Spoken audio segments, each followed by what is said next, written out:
Press the bell icon on the YouTube app and never miss another update.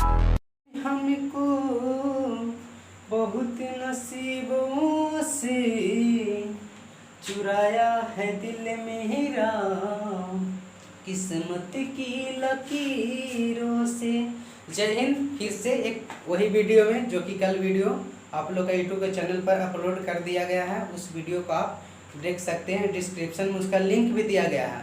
इस video को देखने से पहले उस वीडियो को देख लीजिए, क्योंकि उसमें कुछ बेसिक कंसेप्ट बायोलॉजी का और इससे कुछ रिलेटेड चैप्टर का भी उसमें चर्चा किया गया है।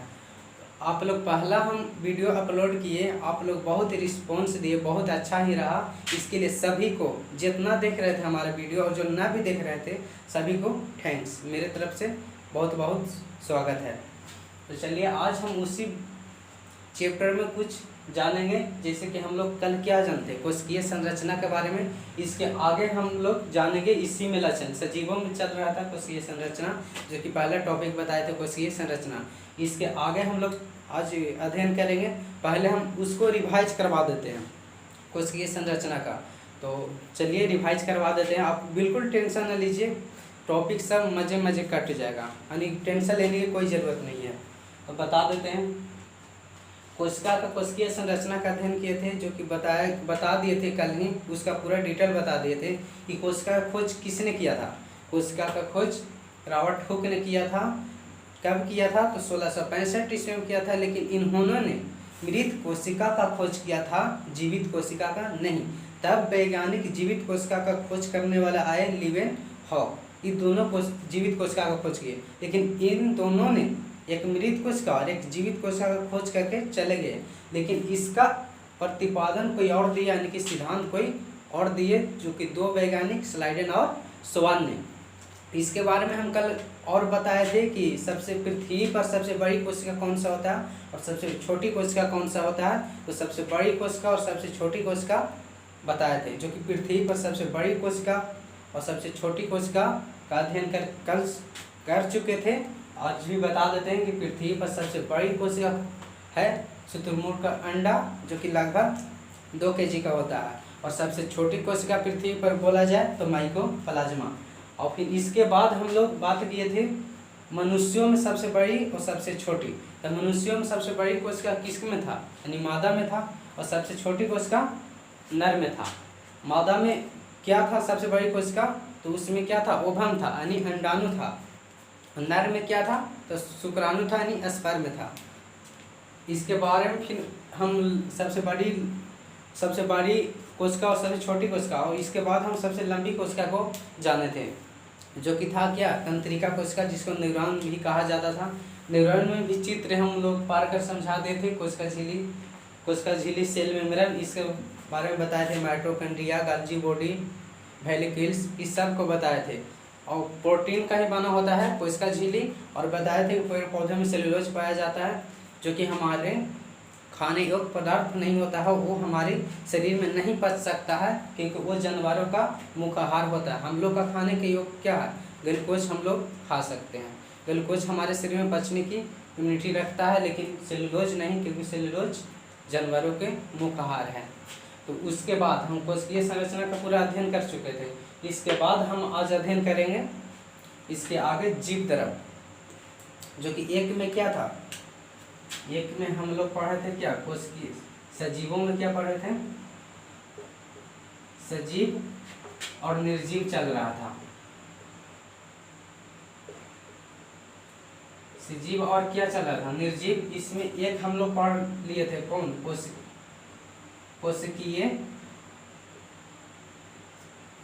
कोशिकीय संरचना। कोशिकीय संरचना का हमने अध्ययन कर चुका था। आज भी रिप्लाई आपको दे दिए, याद भी करवा दिए। इसके बाद हम सजीवों में ही क्या पढ़ेंगे आगे? दूसरा पढ़ेंगे जीव द्रव।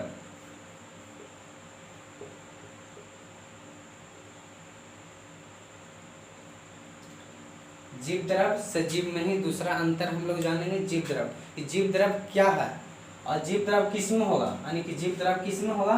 तो जीव द्रव कोशिका में होगा। कोशिका में जीव द्रव होगा। और कोशिका किस में होगा? तो कोशिका होगा सजीवों में होगा। जीव द्रव मान लेते कोशिका, तो कोशिका मान लेते हैं कि ये कोशिका है, ये कोशिका है। इसको क्या कहेंगे? प्लाज्मा झिल्ली। कोशिका झिल्ली को, इसको बाहर वाला परत को क्या कहेंगे? प्लाज्मा झिल्ली, प्लाज्मा झिल्ली। इसको क्या? प्लाज्मा झिल्ली। इसके अंदर क्या होता है? केंद्रक। कोशिका झिल्ली, कोशिका झिल्ली यानी कि इसके प्लाज्मा झिल्ली, और इसके अंदर क्या होता है? केंद्रक होता है। इसके अंदर क्या होता है? केंद्रक। इसको बोलते हैं केंद्रक। केंद्रक। एक केंद्रक के अंदर यानी प्लाज्मा झिल्ली और केंद्रक, उसके अंदर क्या होता है? कोशिका द्रव होता है। इसके अंदर जो ये सब है ना, कोशिका क्या है? कोशिका द्रव रहता है। इसको बोलते हैं क्या? कोशिका द्रव। कोशिका द्रव। प्लाज्मा झिल्ली, प्लाज्मा झिल्ली के अंदर कोशिका द्रव और बीच में क्या होता है? केंद्रक होता है। तो क्या हम लोग एक यहाँ से क्वेश्चन बनता है कि क्या जीव द्रव कोशिका द्रव का भाग है या कोशिका द्रव जीव द्रव का भाग है? तो क्या इससे रिलेशन कौन रख रहा है? कोशिका द्रव। लेकिन ये रिलेशन इससे नहीं है, लेकिन इसका रिलेशन इससे है। यानी कि हम कह सकते हैं कि कोशिका द्रव है जो किससे रिलेशन रख रहा है? जीव द्रव से। यानी कोशिका द्रव जीव द्रव का भाग है, ना कि जीव द्रव कोशिका द्रव का भाग है। कोशिका द्रव ही जीव द्रव का भाग है। और इसके ये तो दूसरा हो गया। अब इसके आगे जानेंगे तीसरा टॉपिक। कोशिका द्रव किस में होगा? यानी कोशिका में होगा। कोशिका किस में होगा? सजीव में होगा। और इसके आगे कोशिका सजीव में होगा। इसके आगे हम लोग वृद्धि, इसके बारे में क्या जानेंगे?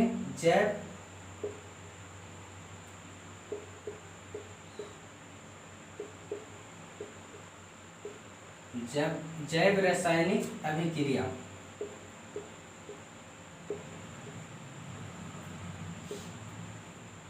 जैव रासायनिक अभिक्रिया तीसरा हम लोग जानेंगे कि जैव रासायनिक अभिक्रिया क्या है। तो जैव रासायनिक अभिक्रिया, अभिक्रिया यानी अभिक्रिया को रिएक्शन बोलते हैं। रिएक्शन बहुत ही ज़्यादा खराब होता है। अब मान लीजिए कि रिएक्शन, जैसे देखिए घर में कोई पढ़ा लिखा नहीं रहता है, उसको दवाई कोई और खाना रहता है, उसको दवाई कोई और चीज़ का दिया जाता है तो रिएक्शन कर जाता है। और रिएक्शन करता है शरीर में, तो हमारे देखिए शरीर में जैसी रिएक्शन करेगा कोई भी दवा, यानी कि खोल है कुछ और दवा किसी और चीज़ का दे दिया जाता है तो रिएक्शन करता है, तो शरीर पर देखिएगा धब्बा धब्बा बन जाता है, यानी कि फुंसी की तरह बन जाता है, वो रिएक्शन होता है। जिसे देखिए रिएक्शन कहाँ हुआ था? भोपाल ट्रेजेडी घटना के बारे में जानते हैं, जो कि शायद 1983 ईस्वी में हुआ था। 1983 ईस्वी में भोपाल ट्रेजेडी घटना हुआ था। इसमें कई लोग जो कि उस कंपनी में जो काम करते थे, कई लोग 5,000 लोग मारे गए थे, जो कि मिसाइल आइसोसाइनाइड गैस का रिसाव हुआ था और इसमें कई लोग मारे गए थे। एक कंपनी था जो मिसाइल आइसोसाइनाइड जो केमिकल बन रहा था, उस जो केमिकल बन रहा था वो क्या हुआ था? रिसाव हो गया था किसी कारणवश। वो रिसाव होकर क्या हुआ? रिएक्शन कर रहा, और रिएक्शन करके पूरा बम ब्लास्ट हो गया था, यानी कि पूरा कंपनी में आग लग गया था। आग माने या कुछ रिएक्शन जाके हुआ पजा मतलब माने तो श्वसन लेने में बहुत मतलब कठिनाइयाँ हो रही थी। श्वसन की जगह क्या केमिकल सब मतलब छितिर बितिर हो गया था, आसपास की जगह पर क्या केमिकल सब फैल गया था। तो हमारा श्वसन लेना चाहिए यानी कि ऑक्सीजन को लेना चाहिए, उसके जगह पर क्या हम लोग उस केमिकल को ले रहे थे, जिसके कारण हमारे शरीर में क्या हानिकारक हो रहा था। और हानिकारक होते होते क्या हम लोग सब यानी मौत का शिकार बन गया था। वहाँ मौत का शिकार बन गया था। जितना भी उस मजदूरा जो काम करता था उस कारखाना में सब मारे गए थे। मिसाइल आइसोसाइनाइड गैस का रिसाव हुआ था। इस पर एक फिल्म भी बना है, एक प्रोवर फॉर रैन, आप जाकर यूट्यूब से देख सकते हैं। इसका जो कि हीरो है अर्जुन यादव, और इस फिल्म का जो डायरेक्टर है जिन्होंने फिल्म को लिखा है उनका नाम है रवि कुमार यादव। इस फिल्म को आप देख सकते हैं, लिख देते हैं।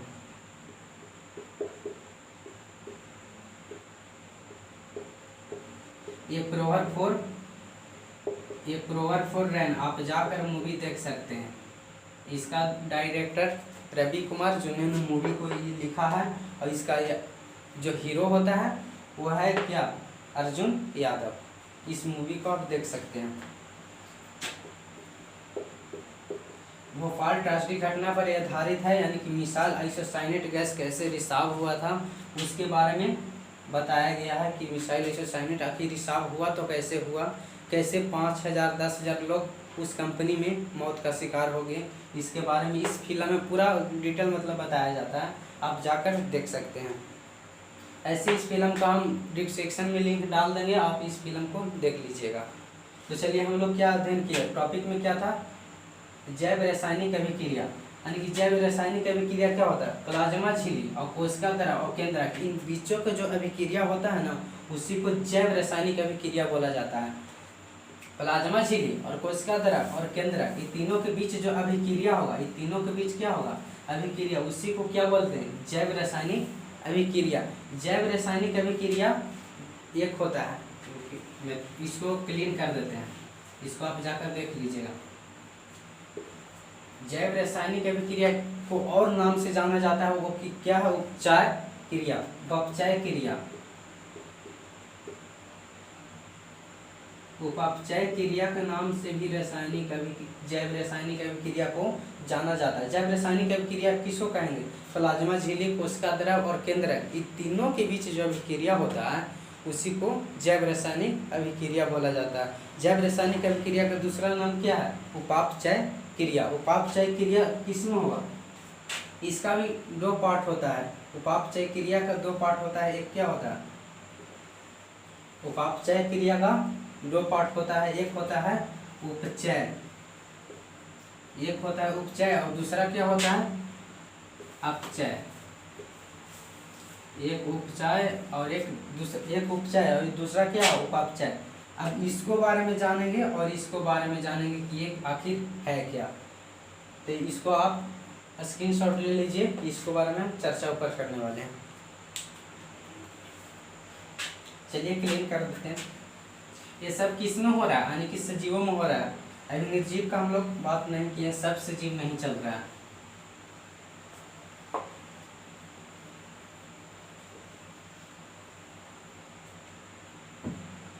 क्या था,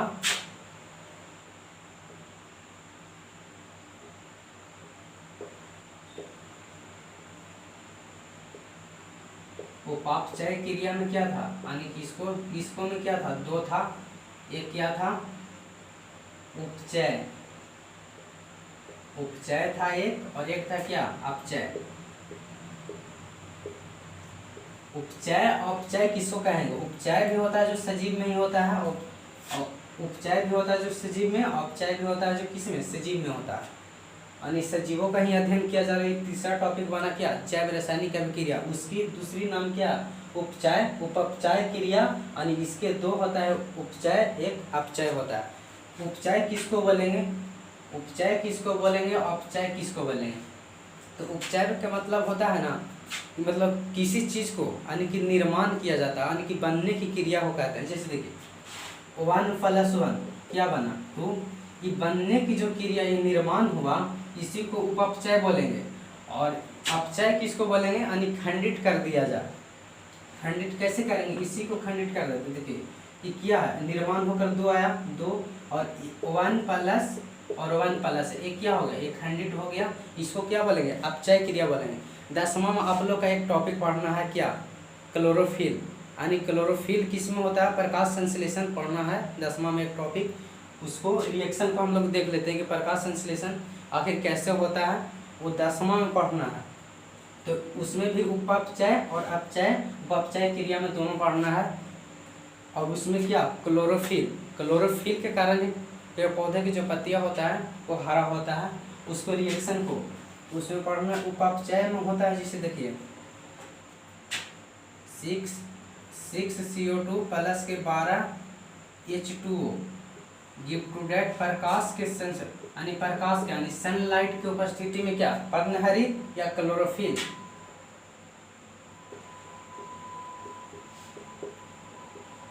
पर्णहरित का दूसरा नाम क्लोरोफिल है।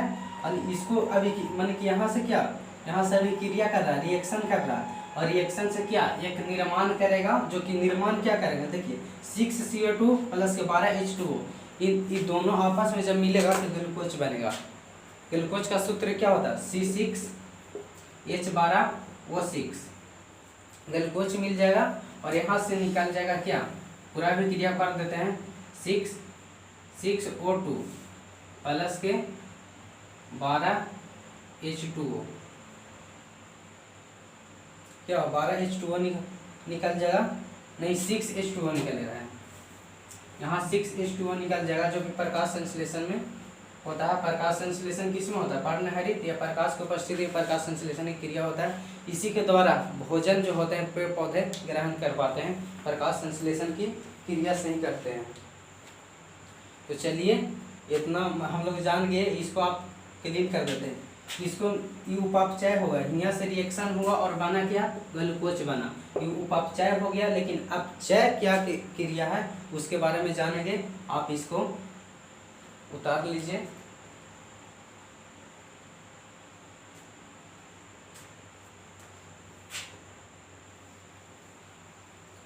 अब हम लोग का इसको जानना है, अपचय क्रिया क्या है। अपचय क्रिया में क्या होगा, खंडित होगा, इसमें निर्माण हुआ तो इसमें क्या होगा, खंडित होगा। उपचय में क्या हुआ, निर्माण।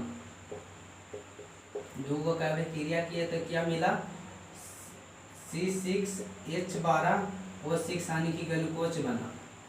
लेकिन इसमें क्या खंडित करेंगे, ग्लूकोज को इसमें तोड़ देंगे, यानी C6H12O6 को तोड़ देंगे, यानी ग्लूकोज को खंडित करेंगे तो क्या मिलेगा, इससे क्या मिलेगा, इससे ATP का निर्माण होगा,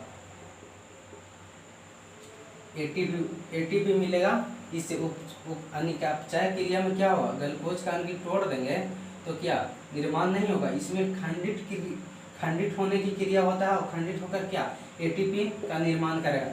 बोलेंगे ATP क्या है, एक्वायर्ड ट्राईफॉस्फेट। एक्वायर्ड ट्राईफॉस्फेट इसका मतलब पूरा नेम होता है ATP का। ATP इससे अभिक्रिया से बन जाएगा ATP, यानी इसमें खंडित होता है, इसमें निर्माण होता है, उपचय क्रिया होता है। उपचय क्रिया किस में होगा, जैव रासायनिक अभिक्रिया में। जैव रासायनिक अभिक्रिया किस में होगा, जीव द्रव में होगा। जीव द्रव किस में होगा, यानी कि कोशिकीय संरचना में होगा, और कोशिकीय संरचना किस में होगा, तो सजीवों में होगा। पूरा कंप्लीट। इसके आगे हम लोग 3 को जान चुके हैं, अब इसके आगे चौथा हम लोग जानेंगे। सजीव में चौथा जानेंगे,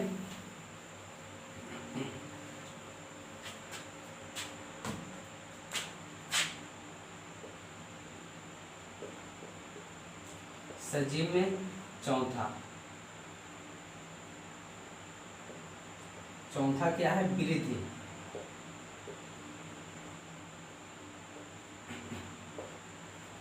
अब वृद्धि का मतलब समझ रहे होंगे कि वृद्धि करना। इसमें 2 आता है, एक होता है कोशिकीय भार में वृद्धि हो सकता है, अब ये कोशिकीय संरचना में वृद्धि हो सकता है, न कि जीवों में वृद्धि हो सकता है। इसमें 2 होगा, यानी कि एक क्या होगा, इसको जानने से पहले जान लेते। देख लीजिए, मान लीजिए कि ये बाबू है, ये बाबू है, इसका माने इसका 10 साल पहले इसका भार जो था, यानी कि इसका भार था वो कितना था, 10 kg। 10 साल पहले इसका कितना था, 10 kg। लेकिन इसका क्या, इसका एज बढ़ गया, तो यानी कि एज बढ़ गया, एज के साथ साथ क्या कोशिका की संख्या भी इसमें बढ़ गई, यानी कि इससे तो बड़ा हो गया। तो इसका जब 20 साल एज हुआ, इसका 20 साल बाबू का हुआ एज, तो इसका क्या हुआ, यानी कोशिका की संख्या भी बढ़ गया, और कोशिका के साथ साथ इसका क्या हुआ, अब 10 kg में, यानी कि 10 साल पहले 10 kg था, वो 20 साल हो गया इसका, तो यानी कि 20 kg होगा। यहाँ भार भी बढ़ रहा है, कोशिका की संख्या भी बढ़ रहा है। तो इसमें कह सकते हैं कि 2 होता है, एक तो भार भी बढ़ सकता है और कोशिका की संख्या भी बढ़ सकता है। लिख देते हैं,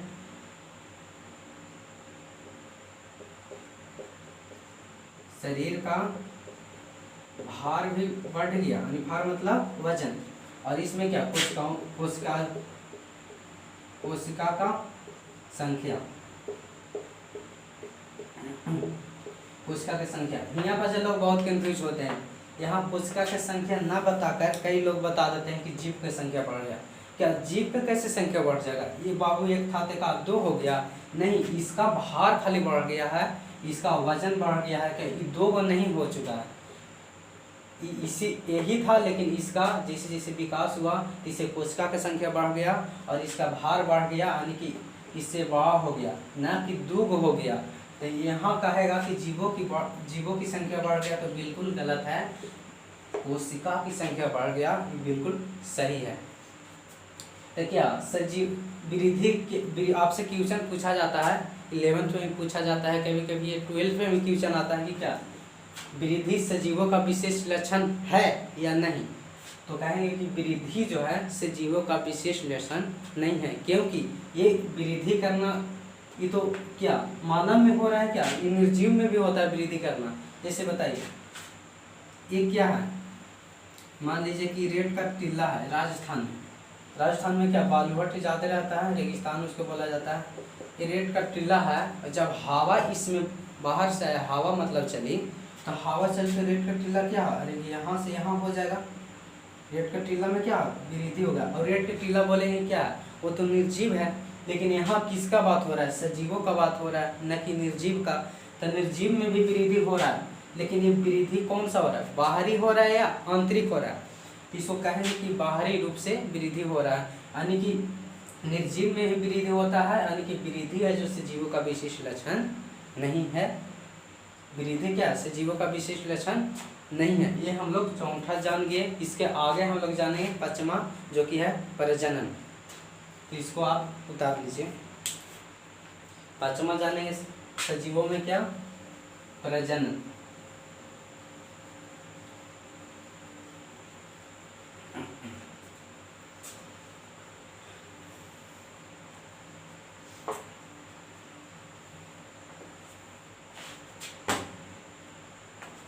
पांचवा जानेंगे सजीव में,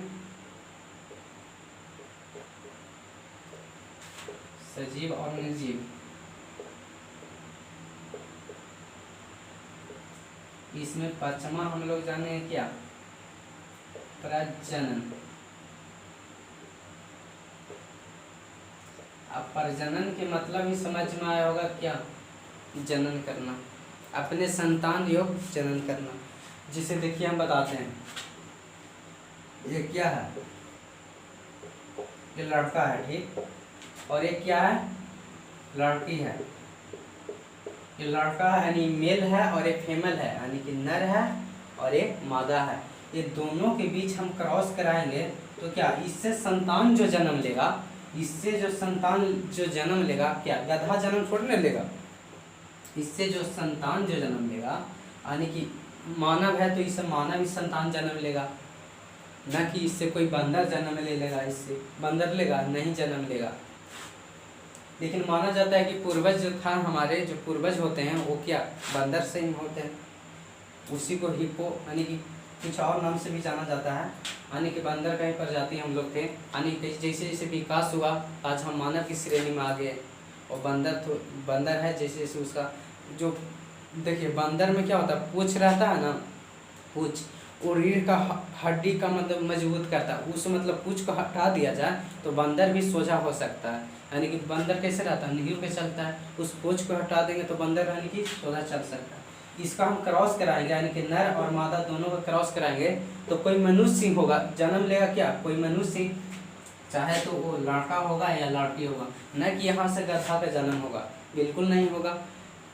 मतलब प्रजनन क्या है, हमारे संतति यानी कि जैसे मान लीजिए कि प्रजनन नर युग्मक और मादा युग्मक दोनों का यानी कि संलोक किया जाता है, यानी क्रॉस दोनों को करेंगे नर और मादा को, तो इससे जो संतति जन्म लेना चाहिए वो मनुष्य हो, चाहे पुरुष हो या स्त्री हो, वो मनुष्य हो, मैया हो या बाबू हो, लेकिन वो क्या हो यानी कि मनुष्य हो। तो क्या प्रजनन सजीवों का विशेष लक्षण है, बिल्कुल नहीं। प्रजनन जो सजीवों का विशेष लक्षण बिल्कुल नहीं है, क्योंकि प्रजनन जो कुछ होते हैं कुछ ऐसे होते हैं जिसका क्रॉस कराया जाता है तो कुछ और जन्म लेते हैं। जैसे बताते हैं, जैसे इसे प्रजनन में देखा जाए तो एक होता है खच्चर।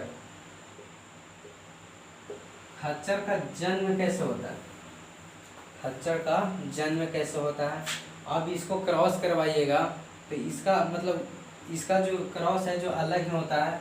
खच्चर का जन्म होता है कहाँ से, देखिए बताते हैं, मादा और ये नर, मादा और ये नर। तो खच्चर का उत्पत्ति होता है मादा, जो कि मादा क्या होता है,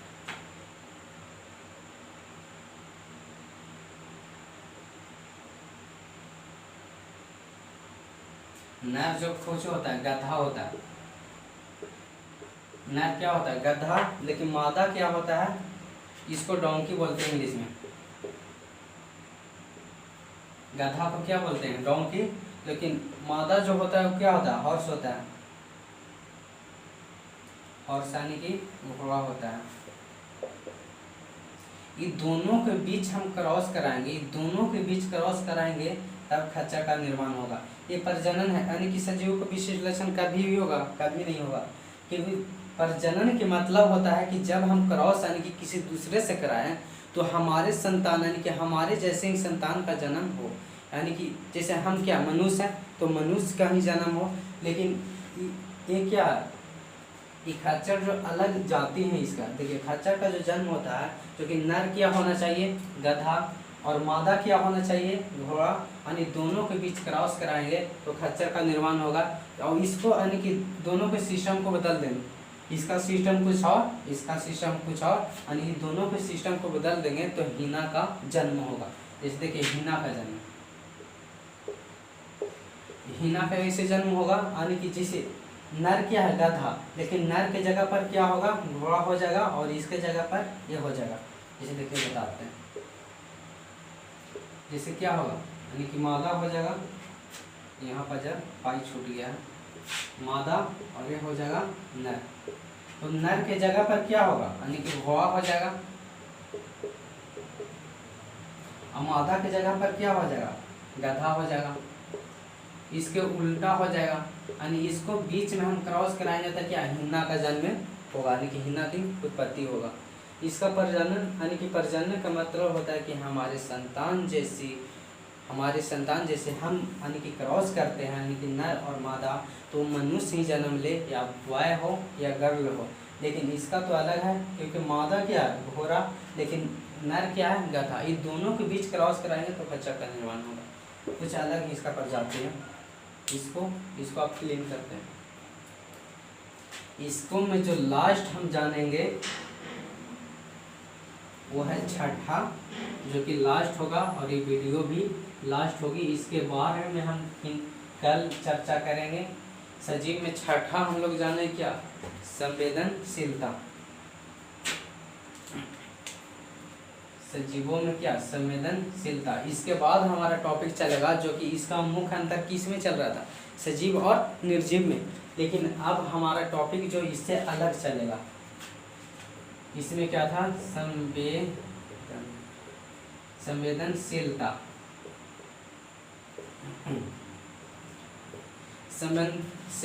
यानी कि संवेदनशीलता क्या है, संवेदनशीलता ये सारा ससुरा पागल है, जितना ही कराता है यही कराता है, मार कराएगा या लड़की के चक्कर में जितना आदमी बिताता है सब इसके वजह से ही बिताता है।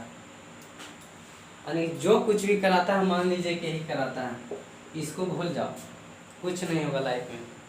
जितना कराएगा घटिया काम, जो क्या करेगा संवेदनशीलता कराएगा, यानी संवेदना रहता ही नहीं।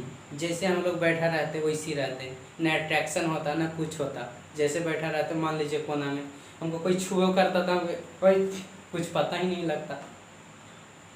और किसी मतलब कोई भी तनिक से टच करता है, जैसे देखिए ट्रेन में कितना भीड़ रहता है, बहुत भीड़ रहता है, उसको में हम लोग टकराते हैं, इसको में टकराते हैं तो कोई फर्क नहीं होता, लेकिन हमको क्या संवेदना रहता ही नहीं। वातावरण भी वैसे ठंडा आता तो कुछ नहीं एहसास होता, गर्मी आता तो कुछ नहीं एहसास होता, क्योंकि संवेदनशीलता रहता ही नहीं। जितना भी कराता है यही काम कराता है। अट्रैक्शन यही उत्पन्न करेगा, अट्रैक्शन नहीं उत्पन्न करेगा ये नहीं रहता तो, लेकिन अट्रैक्शन क्या संवेदनशीलता उत्पन्न करता है। तो ये तो छठा हो गया। इसको जैसे गर्मी के दिनों में आएगा तो हम लोग को बहुत गर्मी लगेगा। जैसे देखिए अभी बहुत ज़्यादा गर्मी है, हमको गर्मी महसूस हो रहा है, क्या संवेदनशीलता के माध्यम से ही तो हो रहा है। संवेदनशीलता नहीं होता तो क्या पता, कुछ नहीं पता चलता कि गर्मी है कि ठंडा है, कुछ पता ही नहीं चलता। तो संवेदनशीलता के छठा लक्षण हो गया। इसमें क्या यानी कि मौसम के आधार पर संवेदन करना।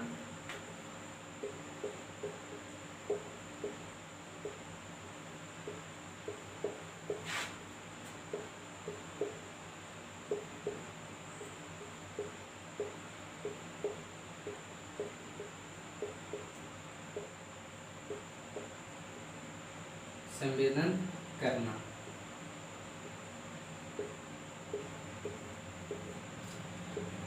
सजीवों और निर्जीवों में हम लोग मुख्य अंतर 6 वो जान चुके हैं।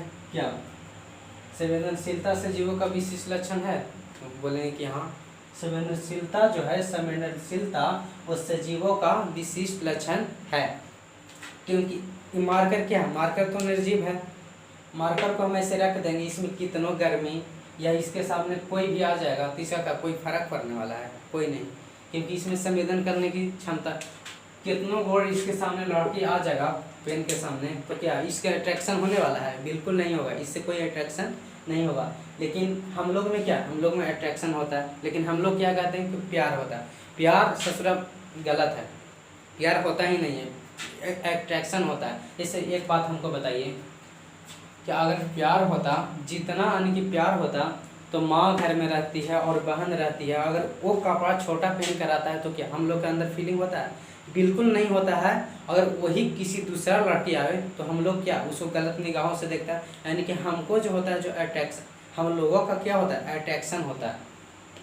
हम लोग का प्यार नहीं होता, एक दूसरे के प्रति क्या होता है? अट्रैक्शन होता है। अट्रैक्शन सबसे ज़्यादा कब होगा? जब हम लोग लहसुन का यूज करते हैं। लहसुन में सबसे ज़्यादा इम्यूनिटी होता है, जो हमारे स्पर्म में कुछ ज़्यादा रिलीज करने की संभावना रखता है, क्या लहसुन होता है। साधु संत को देखें हैं, बहुत प्याज, यानी कि प्याज लहसुन ये सब बहुत कम खाता है, उस सब का अट्रैक्शन कुछ होता ही नहीं, फीलिंग होता ही नहीं। लेकिन हम लोग क्या करेंगे, कोई चीज़ बनाएंगे तो लहसुन उसको में ज़्यादा, अब तो और है कि मतलब खड़े लहसुन को सब डाल देते हैं, यानी कि सब्जी में भी डाल देंगे, मांस मछली में भी डाला जाता है, तो उसमें क्या अट्रैक्शन होने की ज़्यादा संभावना रहता है। अट्रैक्शन कम हो, यानी कि हाइपोथैलेमस कम हो, तो उसको हम लोग क्या करेंगे, हाइपोथैलेमस को बचाने के लिए, अट्रैक्शन को कम करने के लिए हम लोग लहसुन प्याज कम खाएंगे तो अट्रैक्शन कम होगा। यानी कि हम लोग क्या संवेदनशीलता में ये सब पढ़ लिए, यानी कि 6 टॉपिक हम लोग पढ़े। किस में? सजीव में, सजीव और निर्जीव में मुख्य अंतर खत्म हो गया। इसके बाद हम लोग का कल का जो चैप्टर होगा इसी में होगा, जीव जगत में ही, लेकिन क्या इससे अलग होगा और अलग अलग हम लोग अध्ययन करेंगे। इसका मुख्य अंतर खत्म हो गया। आज का वीडियो यहीं तक रह देते हैं। जय हिंद, जय भारत, थैंक्स।